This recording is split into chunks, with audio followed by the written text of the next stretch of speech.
Hello, hello everyone. Good morning, good afternoon, good night, wherever you are joining us. Thank you very much for joining this Tridge September webinar, which is titled Strategies for Developing Markets to Engage International Buyers. So we have a very interesting topic today that we will be discussing. We will have a presentation ready for you, and we also have a discussion with our panelists that I'm later introducing to you. So today we'll be looking into the process of exporting to developed countries while we review guidelines and protocols established in main importing markets.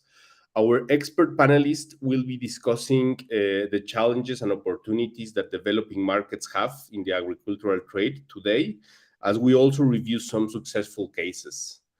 We're broadcasting live from YouTube and LinkedIn. I'm sure you are familiar with these platforms, but in case if any difficulties you may have, please reach out to us via the chat and we'll see how we can assist you. So please use the chat that is there also for any questions that you have throughout the webinar.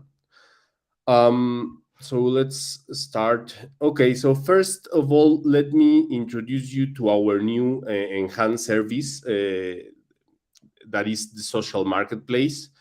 So this is our new enhanced fulfillment tool that we used to have, but this one enhanced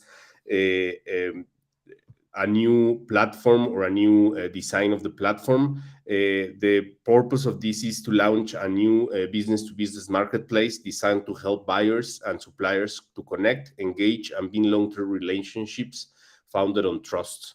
You will find that there's new features like certifying certifying you as a supplier, certifying you as a buyer, which will give you more trust in who are you talking to and who are you trading with.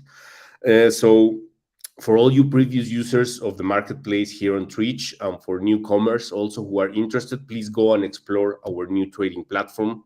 I'm sure you would like it. So moving on, we'll as all of the webinars that we do here, we will be providing proof of attendance. So near the end of the webinar, we'll share a link to a survey in the chat. The survey will help us to continue providing quality content in our webinar. So please take part in the survey. And after that, it will allow you to enter your details to receive the attendance of certificate. So please go there if you need an attendance of certificate. Okay, so let's move on to our content of the webinar today. We have divided the webinar in three main parts. The first one will be the presentation about basic guidelines and protocols for exporting to developed countries.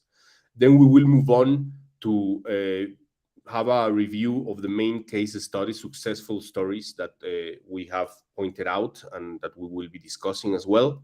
And then we will move on to our panel discussion, which we have prepared three questions for our panelists, and they will discuss them in the third part of the panel. And then we have time. We will also attend to some of the Q&A questions that you have input in the Q&A in the private chat section of this. So let's move on. Let me introduce myself first. I will be your host in this webinar today. I am a global market analyst here in Tridge. I'm based in Mexico and I cover the fruit and vegetables category. And then for the rest of the webinar, Gabi will be Gabriela Cabezas, which is based in Ecuador, and she's also a global market analyst. She will be our presenter here today. But we also have as panelist Mehmet Unluyurt. He's a trade manager here on Tridge for nuts and grains based in Turkey. We also have Jun Primawan, which is a researcher for the Global Market Intelligence team here in Tridge. He's based in Indonesia. And we also have Hamza Seti, which is our trade and sales manager based in UK and Europe. So with that done, please, I will take pass the microphone to Gabby so she can start our presentation today. Thank you, Gabby. Thank you, Juan, for the introduction. Hello, everyone. Thank you for joining us today on our webinar. So we're first going to start with basic guidelines and protocols for exporting to developed countries. So if we can start on the next slide, Juan, please.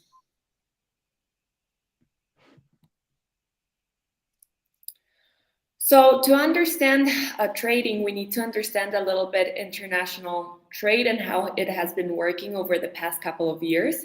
So since the start of the COVID-19 pandemic, international trade definitely changed as borders were closed. As you can see here on the graph, on 2019, the global trade was at 25 trillion, but in 2020, due to the pandemic, it declined by 2.5 trillion. But then in 2021, it increased again by 5.5 trillion, reaching 28 trillion. And by the end of 2022, it was expected to be recovered at 32 trillion. But over the past couple of years, international trade definitely fluctuated.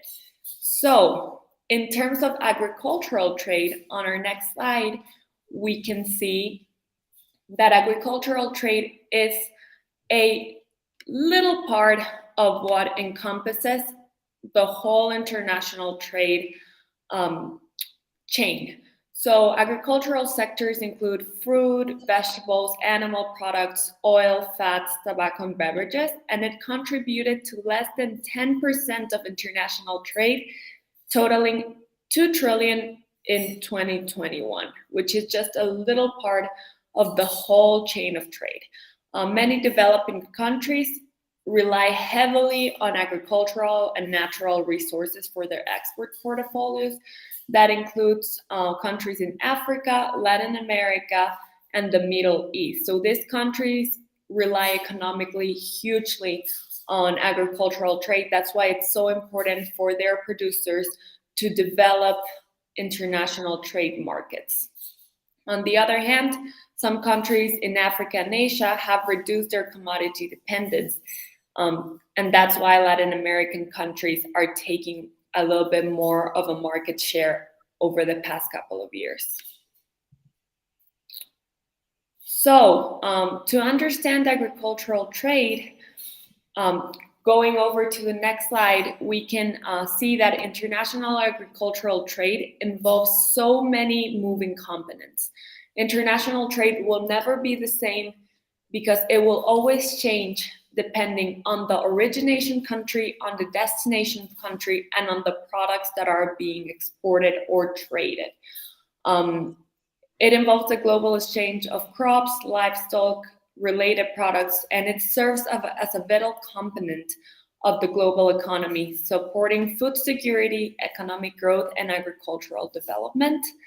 There are many key ideas or components that are crucial for each agricultural trade case, and that includes global food security, economic significance, diversity of agricultural products, trade regulations, trade barriers, trade agreements, market access.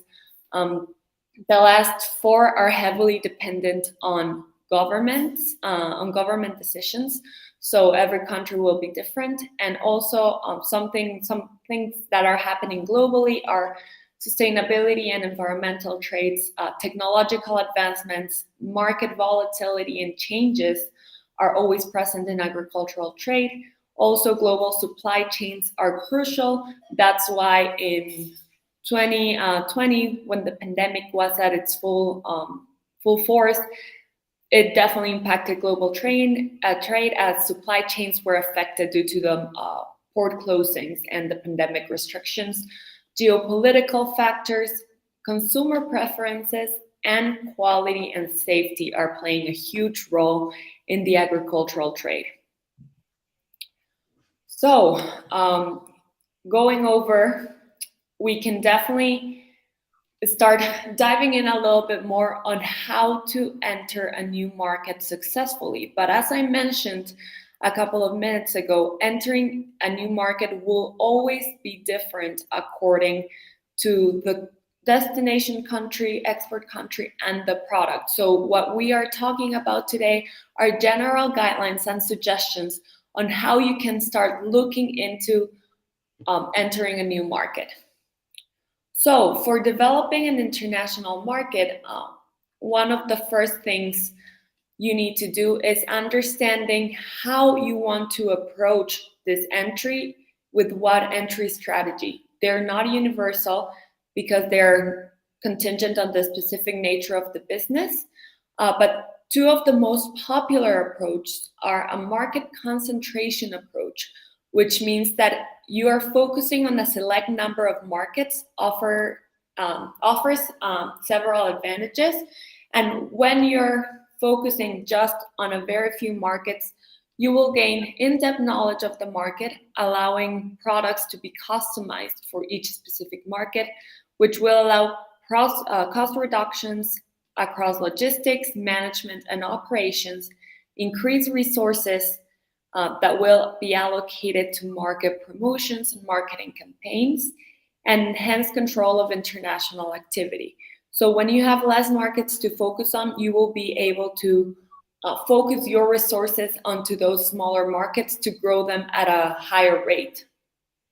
Some important factors in this concentration approach include a stable international demand, a market with multiple potential customers. You can develop more customers in one market rather than less customers in multiple markets. Products with extended life cycles, controlled competition, because you will get to know your competitors in the market. This approach is better for small companies that have limited resources for expansion, and product adaptations will help enter the market in a more specific product-focused way. The same you can do with promotional and marketing campaigns, and logistic costs will be lower as you will be shipping your product to lesser markets. On the other hand, we have the opposite approach, that is market diversification, and is introducing your product to multiple markets, even with smaller market shares, and it offers some advantages as well, depending on the nature of your business. So it can have a potential rapid sales growth depending on the market of your choosing. You have the ability to set different price points at different markets depending on the purchase power in each market you're entering. And also there's a risk diversification, meaning that if one of your markets fail and your business is not successful there, you have many other markets that are thriving that will not affect your business economical stability. Important factors on this diversification approach include the global demand for the product. Is always very important to analyze the demand of each country. The product has a extended life cycle. There's a more competitive landscape as you will be facing more competitors. Your products or service have to be standardized across all markets because you cannot adapt to hundreds of markets at the same time. And there will be more logistic costs that will impact directly your business. So with that said, let's quickly dive into a little bit of the factors that will help you develop international markets. So we're going to touch on analysis of a global market selection, quality assurance, logistics and supply chain, trade regulations, product adaptation, marketing and promotion, and trade finance and payments methods. So let's start with an analysis for global market selection. It is always extremely important to analyze the market you're trying to enter. If you don't do a thorough analysis of the market you're enter, it's very possible that your product will not be successful as you don't know if there is demand for this product. So things to analyze during a market analysis is the GDP growth of the country. So is this country economically stable? Does it have the infrastructure and potential to grow on an industry? And that includes tourism activities on many of the countries around the world. Analyze the country risk. So you need to see if it has a stable political stability, social stability, security, and current cycles. Because countries that have unstable governments, or it has an unstable economy, will have a higher risk where your product can fail than stable economic countries. Political factors, also considering government involvement, that includes stability and trade potential. As I mentioned before, stability in the government is crucial. Market appeal. The market appeal encompasses both the demand for the product, if your product is needed, how are the competitors doing in the country, and also operational challenges. You need to see what are the taxing rates, if you're able to export your product over there, if there are ports necessary, if there are trucks, if you have frozen products, if there is enough of trucks, with refrigerated trucks that can transport your products. Just analyze if you have all the resources on that country that you can hire, or the buyer can hire, in order to import successfully your product. And also there are many other factors that you could look at. That it includes the proximity to your country, so trade will be cheaper and easier, cultural alignment, and other resources on the market. So going over to the market selection, it's also important to analyze distribution channels, and that means there are several distribution options available that include exporting from your home market to international markets. You can collaborate with a local distributor or a target agent in your country, or an international agent that will help you export. Also, employing your all commercial representatives, have in-house workers that will help sell your product. Also, you can utilize online platforms that will help you sell your products to international buyers, such as Tridge, or establishing subsidiary or entrusting operations to a delegate country, or joining or forming a joint venture with a company on your country that already exports or does business internationally. Also, it's important to analyze the competition. You need to analyze if a market has very established competitors that will make impossible your entry to the market, or if there's a gap that you can fill with your product, including better pricing, higher quality product, and that's why you analyze competitors' pricing, the distribution channels they hold, market maturity, their financial stability, and the growth potential. So by evaluating your competitors, you will be able to tell if you could enter the market successfully and take over an important part of the market share, that it is what you want when entering a market. Ahead on the next slide, we'll see the analysis of the demand analysis. It's also very important to see if your product is needed there, if there's a gap for your product. If you're trying to export, for example, bananas, you can see that the top exporting countries like Ecuador, Colombia, or Guatemala would not be ideal to exporting your bananas, because they have enough supply internally, and that happens with many other products globally. You need to analyze that there is that local demand for their product, or to process that product as well. So you need to evaluate the profile and demand trends, confirm that your product is suitable, utilize a marketing strategy and a market strategy to see if it will align with the goals and needs of your company. And it's always good to either do it by an internal team or hire an external party to do this analysis for you, so you can ensure a more stable entry to the market. So something very important right now for your products to enter a new market is the quality. So on the now we're looking into the next slide, and the quality assurance, how it is vital for a global market expansion. Juan, can we go to the next slide, please?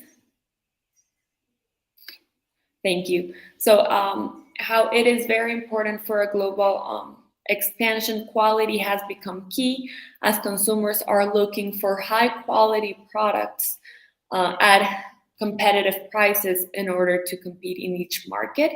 So to ensure quality, you need to make sure your product meets international standards and regulations for exports. It is quality in your product is consistent and reliable, or all batches or all products exported are within the same quality characteristics. Also, you need to include testing and inspection within your products before trying to export it to make sure it all appeals with standards and international qualities.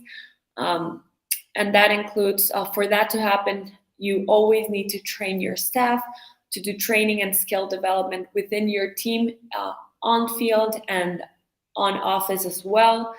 Also, it's important to have a risk mitigation plan, meaning like what are our steps to take if we face a quality issue on an export shipping or on an export batch. It's always good to have a mitigation plan. I'm sorry. That way, your company will not be as affected if something goes wrong with with quality in a shipment. And also, it's always good to have international certifications, as many countries request certain certifications for each specific product in order to allow the entry. So it's always good to take a step ahead and have the certifications before trying to export internationally. And also make sure that you are legally compliant to all rules, regulations, taxes in your country, and also in the countries you're trying to export.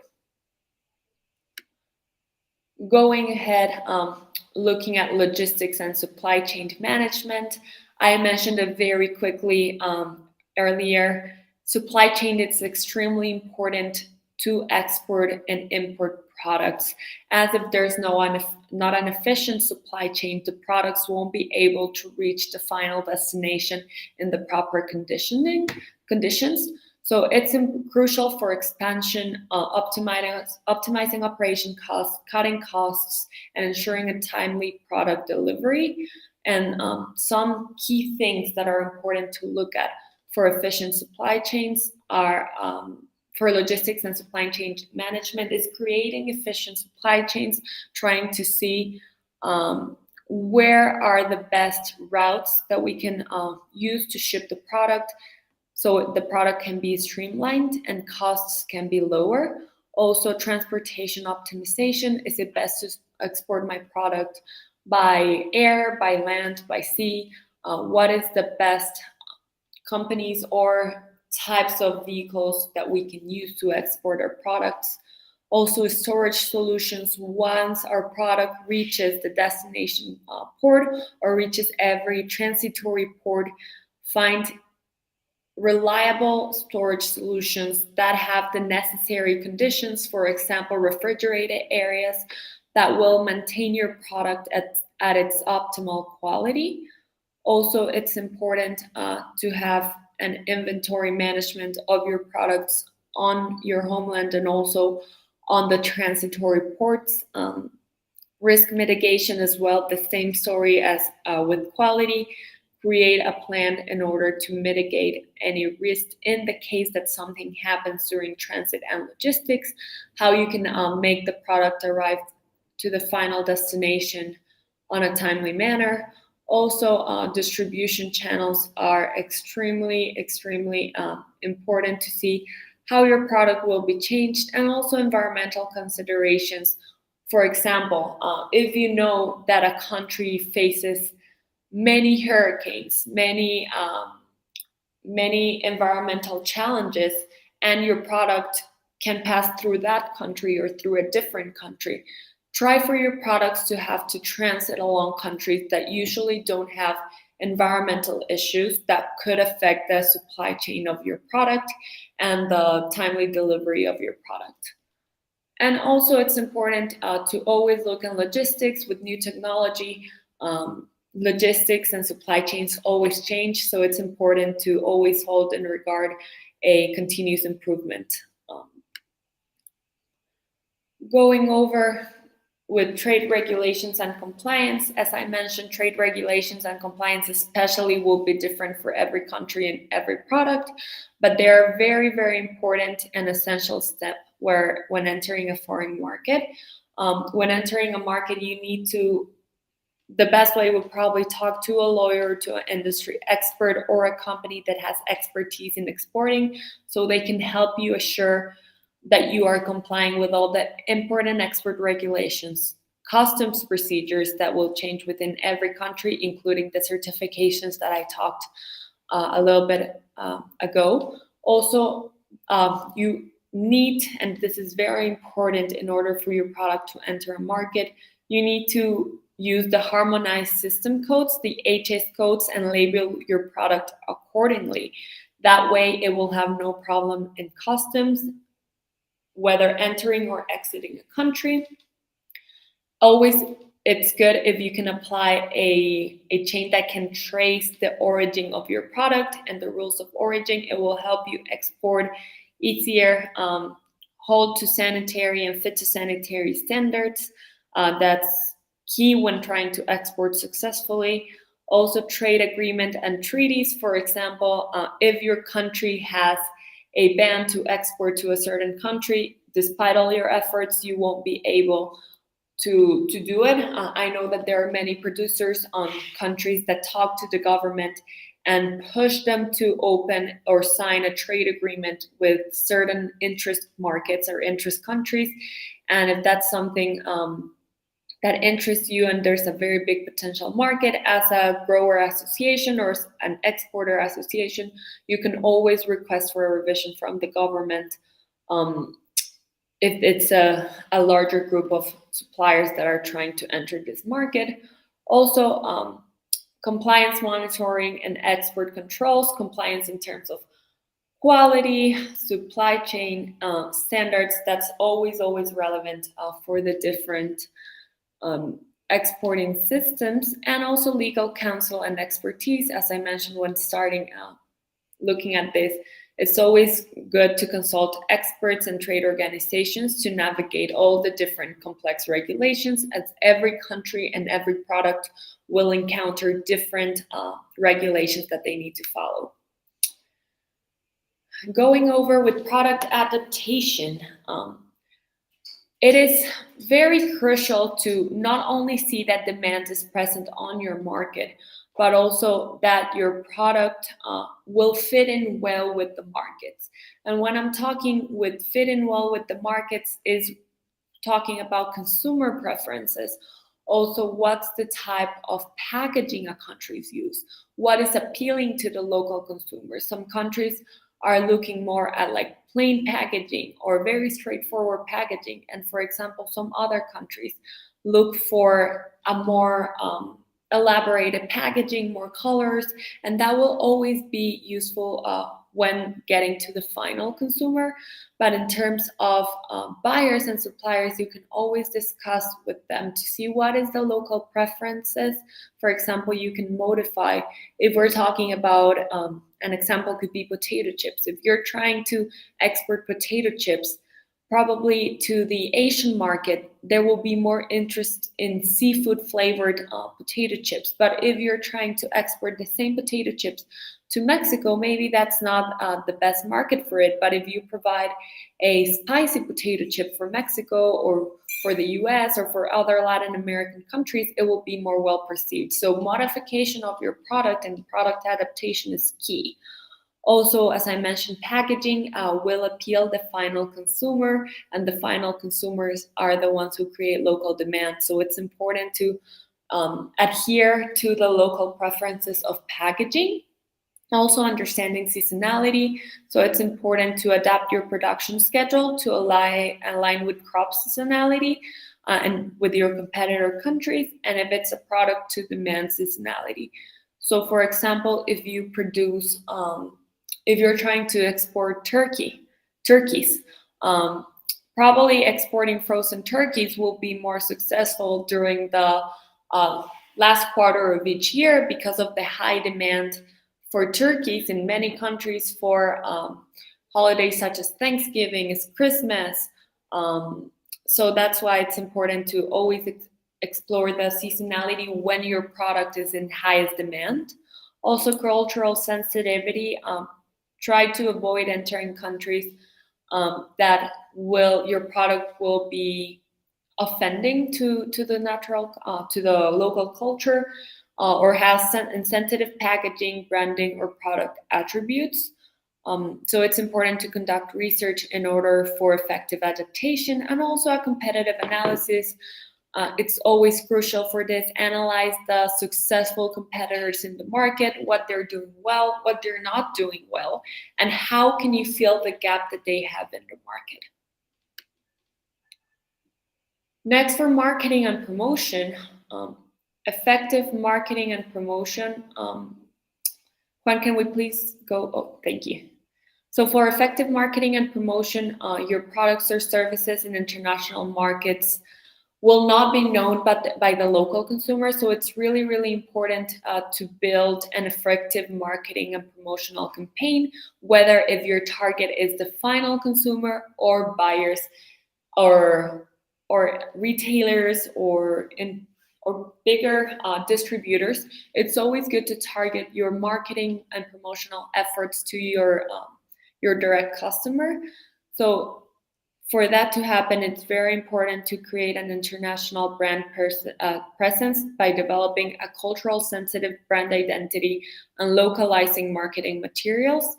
Also, with multi-channel marketing, it could be a good way to get your products and company known by utilizing marketing channels, including digital, social media, and localized campaigns in the different countries to develop and reach the audience you want.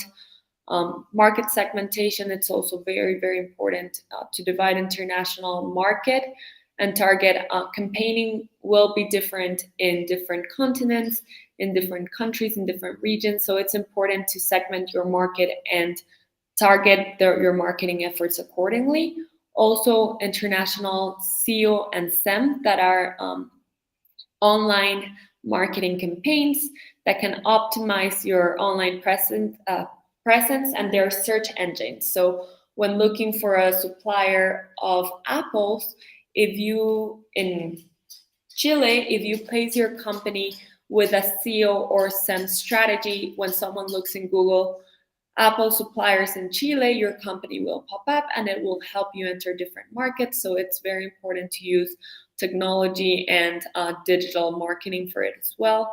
Also, very, very important for agricultural trade, participating in international trade shows or online exhibitions are key to get to know new buyers, to make connections, to make trade relationships with different suppliers and buyers across the globe. So that's very recommended with agricultural trade, and collaborating or partnerships with other companies that have these connections are also important. And as always, hearing the customer engagement and feedback will help you develop a better marketing and promotional campaign, therefore grow your company products. Going ahead with trade, finance, and payment methods. This is a little bit of a not a trickier subject, but a subject that it's not 100% needed before developing your company. But it's always good to have this in place because it will help buyers to trust your company more and to develop better business. So it's important for your products or services in international markets to build brand awareness, establish credibility, and driving sales, that you have secure payment methods that your buyer can trust the way they're paying you, trust the way that they're giving you a certain amount of money, and you will deliver the product on a quality and timely manner. That many companies help with these transactions, and they secure that both parts are happy with the end result in the transaction. Also, for exporting costs, when starting, it's always a little bit harder because of the cash flow. So there are many financing options for exporters in the different countries. Sometimes they are with governmental agencies, sometimes where they are with local banks. But if money or financials are an issue when starting your trade business within your company, it's always good to look at financing options, letters of credit, or open account terms with different buyers and suppliers. In terms of open account terms, consider offering with open accounts to only trusted customers, with long-term customers, or with companies that are trusted with this type of transactions in an international level, as to assess credit worthiness, and also establish a credit link to minimize payment risks. Cash advance, so that means requesting a payment in advance from your customer. It's always suggested with a first-time customer, or also use expert and creative agencies to collaborate with them for financial support, risk mitigation, and expert credit assurance, or any other financing program they have. This will ensure your timely manner. Finally, currency management is also very, very important.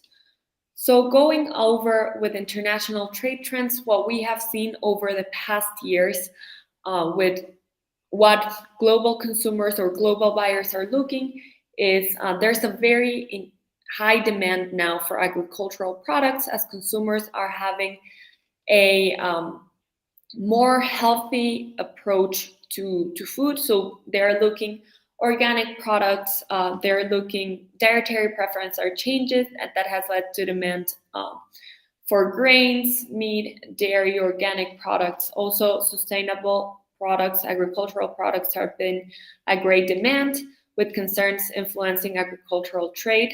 The growing demand for sustainability agricultural products are with trade agreements and clean labeling have been growing over the past year. So if you offer sustainable products, organic products, now is your time to enter the international market. Also, changing consumer preferences are important, and as I mentioned, they're changing for healthier and more diverse diets, with increased demand for organic, non-GMO, and plant-based products. Trade facilitation and digitalization. Many consumers and buyers are now looking for products on the web, on platforms that offer international trade shows. For example, Tridge offers our products and our supplier products online. So it's a great way to get to different clients and buyers that are looking for an easier way to find suppliers rather than the traveling. As I mentioned, GMOs, genetically modified products, have also been growing over the market. So those are a little bit of the general guidelines that you need to look into when looking into exporting. We're trying to export. As I mentioned, it will always be changing, but now we can tell you some success stories and some cases where Tridge has helped to reach the final market and final destination for certain companies and certain products. So for example, last September, so a year ago, Tridge helped to make it happen the first shipment of Egyptian grapes from Egypt to Brazil. So Tridge successfully facilitated the first ever export of Egyptian grapes last September, and because a major food wholesaler in Sao Paulo, Brazil, bought 28 tons of Egyptian grapes into containers. So since there, some business has happened between suppliers of grapes in Egypt and buyers of grapes in Brazil as well. Why was there a demand? Because there was, due to extreme weather conditions, including heavy rains, cold fronts in southern Brazil, the demand for foreign grapes increased. And Tridge saw that there was a gap in the market, and they saw that Egyptian grapes fit in the quality standards, the requirements. They worked together with the supplier and the buyer to make this transaction happen, and it was successful. And since then, more business has been happening, despite it was a very frequent import of this product. But according to demand and environmental changes, it was able to happen. A second case that I can tell you a little bit about is a Brazilian company sourcing matcha tea from Japan. They were initially sourcing locally and sourcing in Latin America at much higher prices. So their smoothies and final product were obviously priced higher, and their revenues their profit margin was definitely decreasing. So this manufacturer in Brazil decided to find a better solutions and sourcing for this ingredient. So they used Tridge and to purchase and find a good supplier that offered quality matcha at more affordable pricing. And they found this in Japan rather than the traders they were previously using in Italy, Brazil, and in the Americas.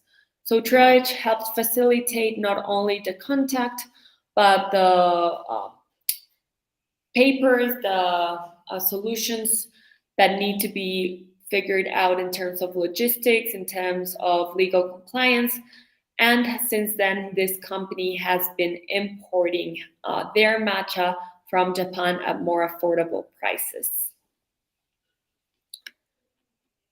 Going over to a third case, and this one it's a little bit more interesting case, as an Argentinian hypermarket chain was responding to surging ready-made meal market, but they were needing canned fish, and initially they were looking for a different type of fish that was anchovy and sardine, but Tridge helped them find out that Baltic sprats were a better option for their business, that they were going to enter the market more easily.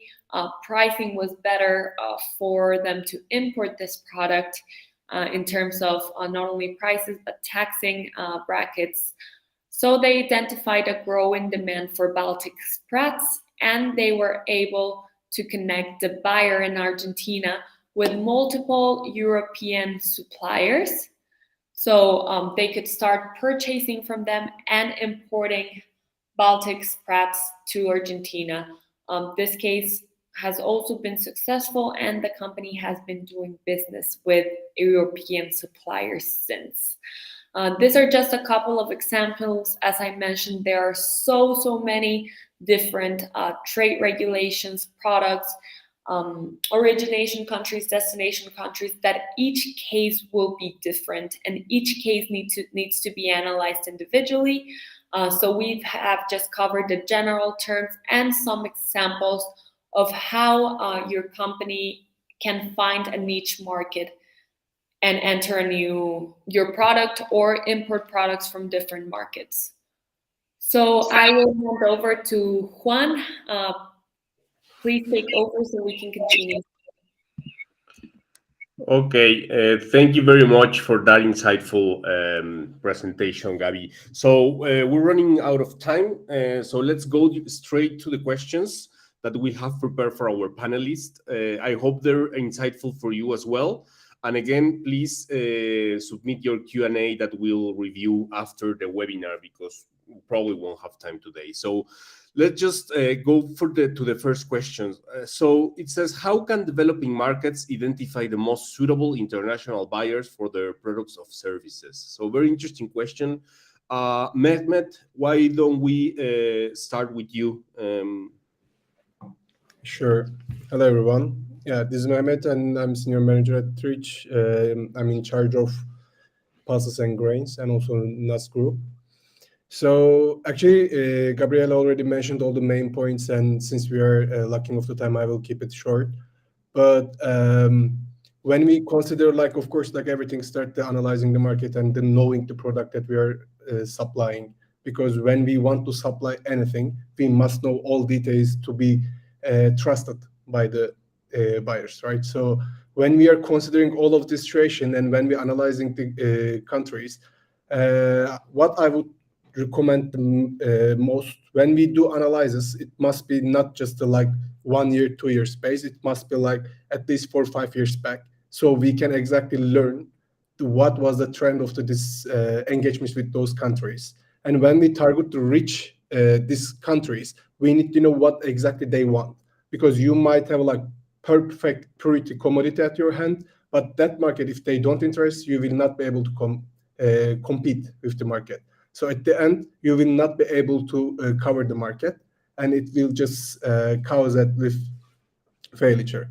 So knowing the buyer, knowing the product, knowing the market is of course the most important thing. But when we talk about the Turkey market, it's very tight market as the margin, but too many buyers, too many suppliers, and it's kind of like breach when you compare to like Middle East and Europe part. So there are too many re-exporters, repacking companies. Like volume is huge, competition is very hard.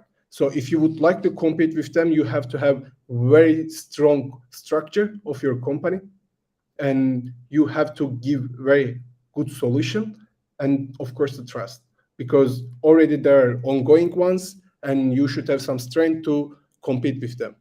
And for this, what I would recommend when you are trying to export those countries, please have some your company introduction based on the reality, and explaining your product, what you have, in trustworthy way. And when you reach those the buyers, it can be like online platforms, or it can be face-to-face meeting, or whatever. Being honest would just open the gate of the Turkey for you. Otherwise, if you don't know the product and the market very well, just the knowing that some market insights may not help, especially when the commodity market is moving very fast. Okay.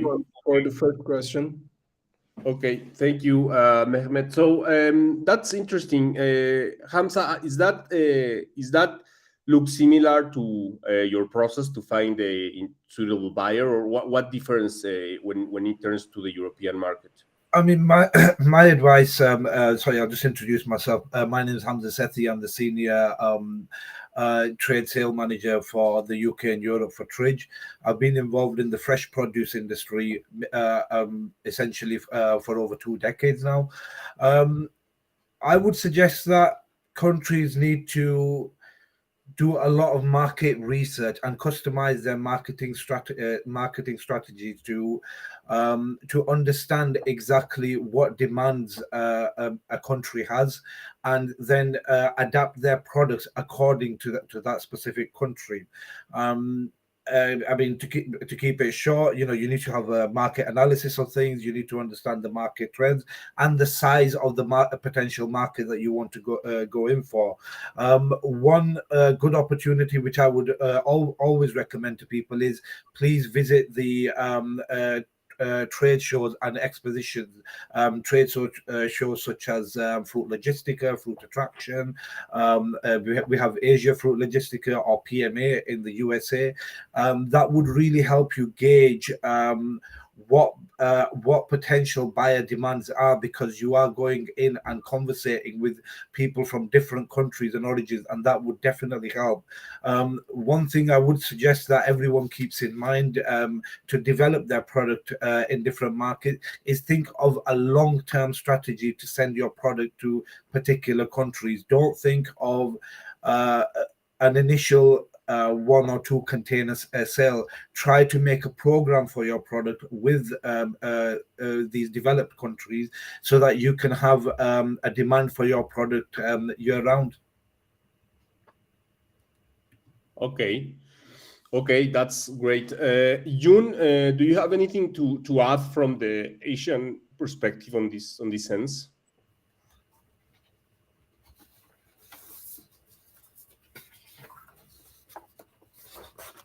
Jun, you might be mute or without. Or Hello, with hi. Sorry. Yes, I was mute.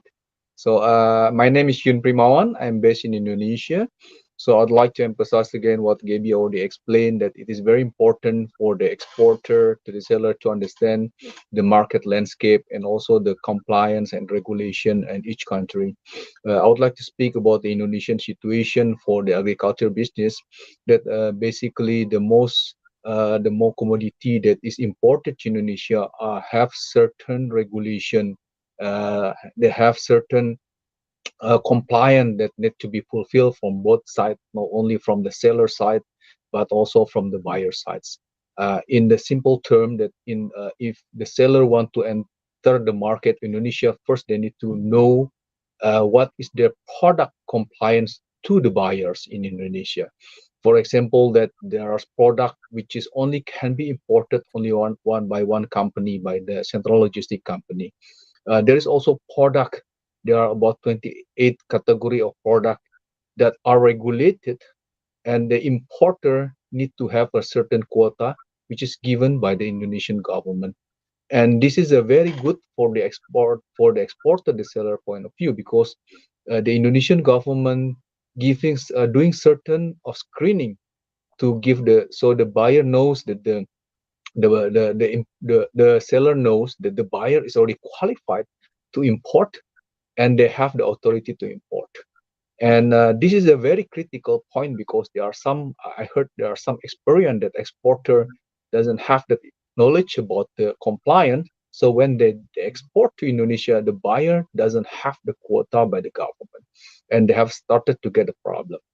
And need also to understand that in certain country, if I would like to speak about Indonesia, the entry point are very limited. There are only 4 ports that are allowed to enter for agriculture product in Indonesia, except for 9 countries which is having agreement with the Indonesian government in terms of the laboratory. So these countries can enter to any port under port Indonesia. So this is one of the key point that exporter need to understand before they're making a contract to the Indonesian buyers. They need to see not only the financial capability of the buyers, but they can also ask if the buyer has a proper quota allocation by the government. And this quota in Indonesia is quite tricky, because the quota is given by product by certain timing. So one importer, for example, they have an apple quota, and they have only 10 containers within 6 months. They can only do import during that certain period, and the same and the quantity from certain countries and certain product. So this is good for the seller when they want to enter. Let's say American exporter want to China exporter want to export apple to Indonesia. They need to check how much quota do you still have.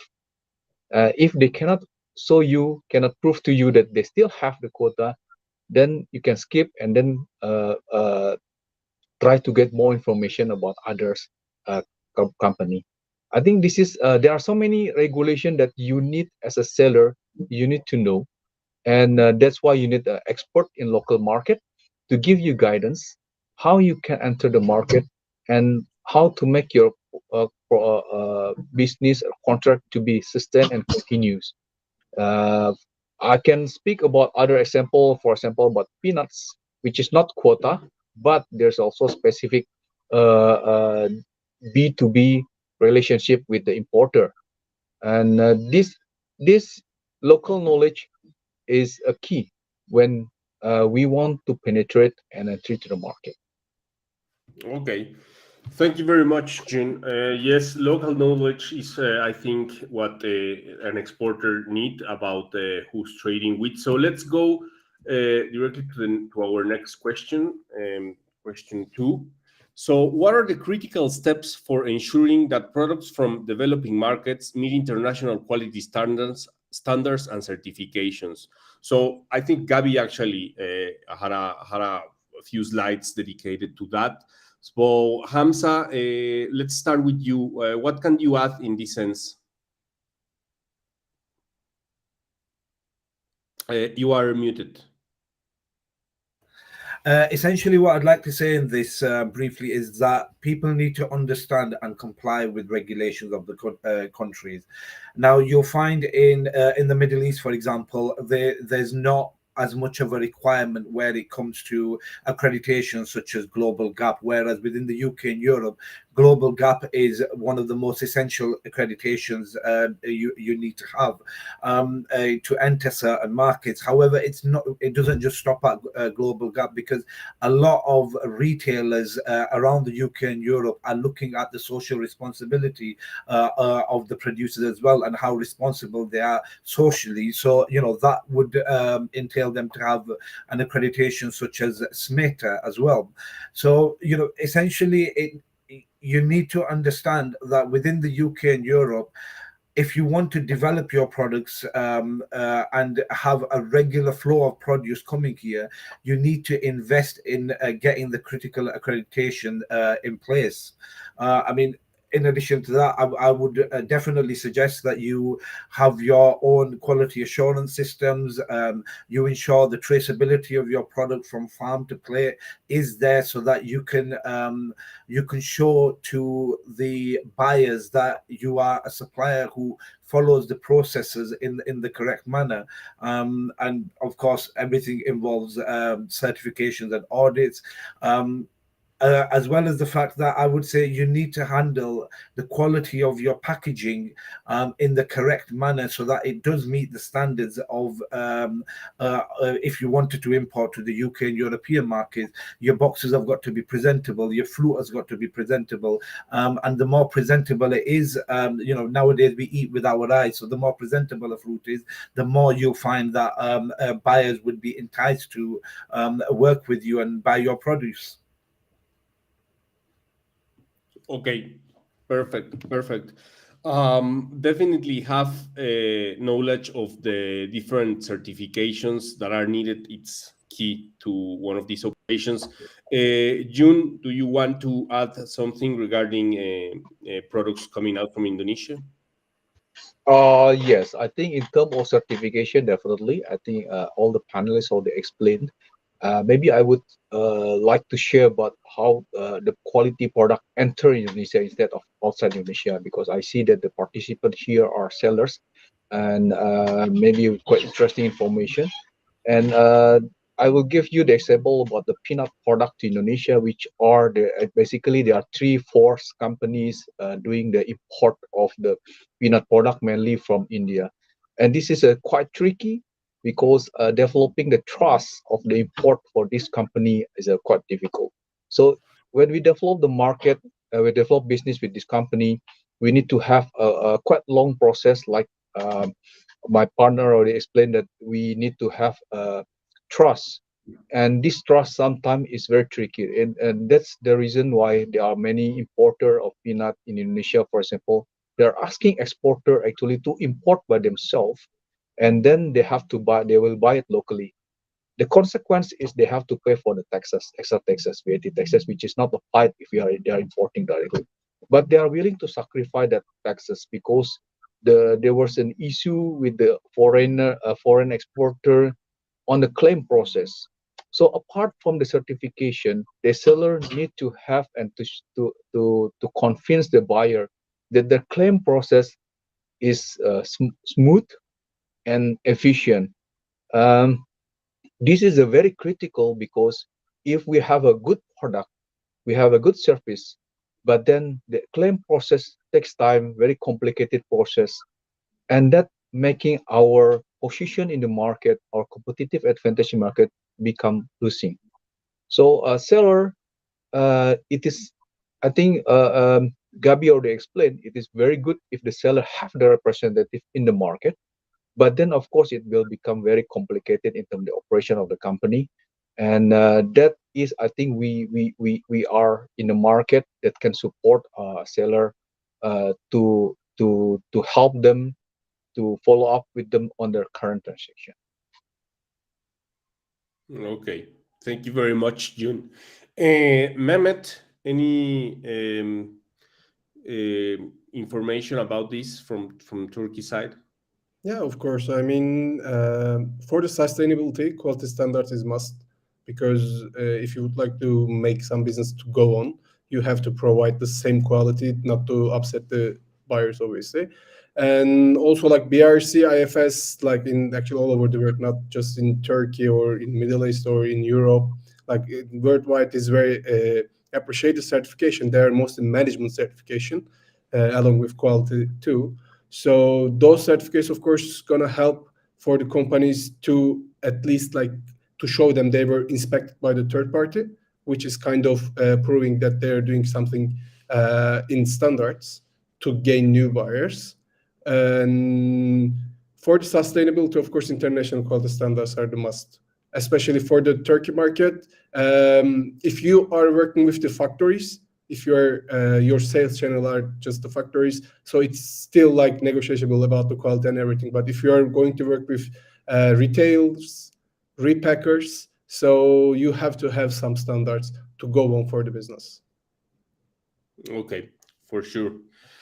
That's pretty clear, I think, from our three panelists. So let's move on to our third question right away. What are some effective strategies for building solid relationships with international buyers and maintaining successful long-term partnerships? So as we saw in Gabriela's presentation, there are a lot of challenges there in terms of payments, in terms of credits, in terms of all the negotiations that go through with our first once we have one of first customers that we still don't trust yet. So Mehmet, do you want to share your thoughts from the Turkish perspective? Yeah, of course. I mean, the most effective strategist, like, it's going to be a bit repeat, but you have to know your products, you have to know your buyers, you have to know the market, and it's all the process for the taxes, restrictions, and their like seasonality, when they are willing most to following and sharing with the buyers the market insights to keep your connection very alive, be in touch very frequently, so you can be always following the opportunities. Because if you do calls like for 1 month, per 2 months, etc., just when you have the goods, so you will miss many opportunities what you couldn't freeze as well. So being in touch, being honest, answering on time, even if you have the problem or any issues, like being very transparent against those issues and not leaving without answer, it will just create you very good relation.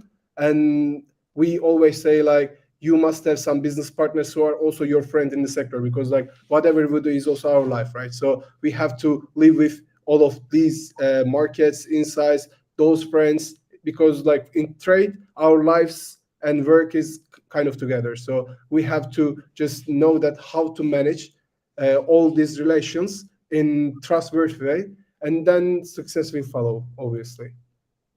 Okay, great insight. Thank you very much. June? Yes, I believe that if you want to develop a long-term relationship, specifically for B2B, if we need to target, if we want to target the volume, then we have to target for the producers. For example, milk product, we need to target for the milk packaging company. For juice concentrate product, we need to target the juice company. For a peanut snack product, we need to target for the snacking company.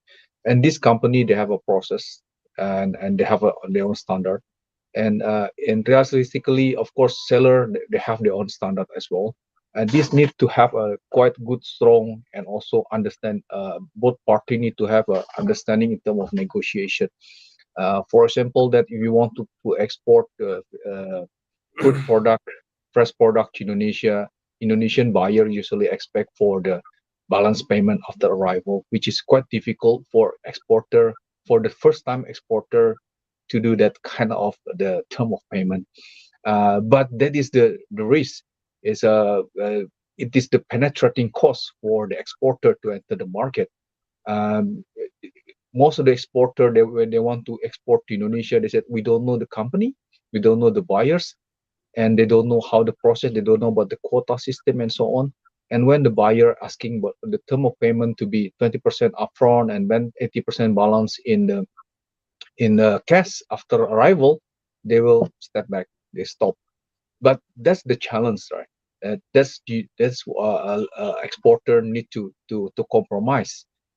In For example, with other producers, snack company, they are importing a lot of peanuts from India, and the term of payment, they don't want to import directly. They ask the exporter to import for them in Indonesia. They are willing to pay the taxes, as I already explained. That is the cost for them to ensure that the product they receive is according to the standard. Um, Based on my discussion with the importer, the buyer in Indonesia, they were quite concerned about the service in terms of the claim. The claim procedure from the importer, from the exporter, sometimes is very complicated, and it is really discourage them to have a long-term relationship with such of exporter. So other than that, I think the exporter also need to have the flexibility in um, term of payment, in term of Incoterms, and in term of the service. Of course, the other variable like quality sample before the shipment, certification is compulsory. Yeah. But then to have the sustain business, then you need to have a strong service, a relationship, and also the claim process, smooth claim process. Okay, of course. Hamza, do you want to finish with the third question?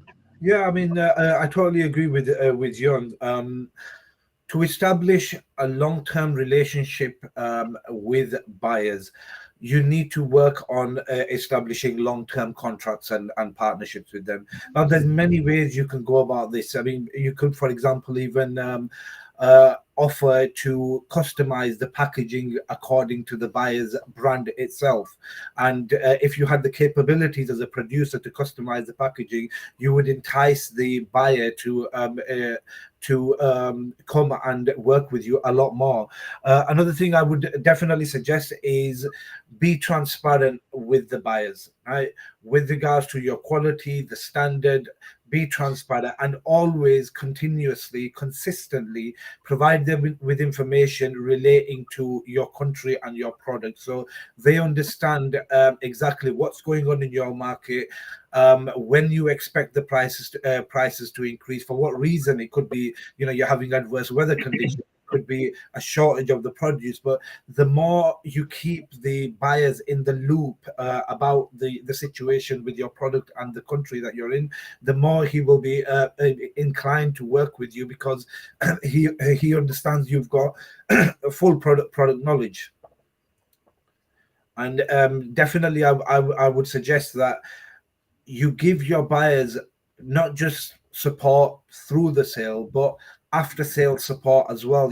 Consistently, you could be offering them extra deals. You may have a point in the season where you have more production, so you want to make up an offer, a deal of some sort with the buyers, so just to keep them interested as well. So after sale support is something I would definitely recommend as well. Of course, that's very interesting. Well, thank you very much for the three of you. We are running over time a little bit, so we will skip the Q&A questions, but we will review them and address them after the webinar. The questions that you have placed in the chat, we won't have time to review them now, but we will send you an answer after that. We'll also have shared with you the contacts, the email of our three panelists today. As you can see, they are all experts in the subject. They are open to help any one of you Tridge subscribers or Tridge of participants in the webinar. If you want to reach them and send them a message through their email, please do so. We have shared the contact with you in the chat. And last but not least, we also let me remind you that we have our advertising facility available for you on the newsletter banner ads. We have more than 230,000 subscribers. We have more than 600,000 monthly, weekly flags, views all our content. So it is a great opportunity to get your message across to key industry players. So please, if you have a brand or you have a specific product, please explore this opportunity. And if you're interested, please reach out to Tridge members. So with that in mind, I think that's all for us today. We are running a bit late in time, but I think it has been a great webinar session. Thank you very much to Gabby for that great presentation. Thank you very much for our three panelists for that insightful answers. I think we have a better understanding now on the processes, on the challenges that is to export from developing countries to main importing markets. So thank you very much to everyone. We will meet soon in our next webinar session that will announce soon when we have the topic to discuss. Thank you very much, and have a good evening, night, or day wherever you are. Bye. Thank you. Bye bye.